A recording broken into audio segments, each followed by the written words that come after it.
Damn.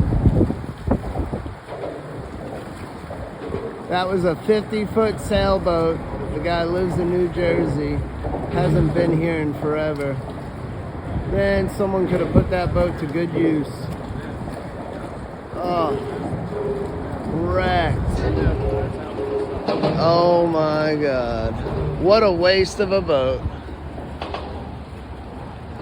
She was floating. She was moored up right over here next to the locks. Hurricane came, took her out.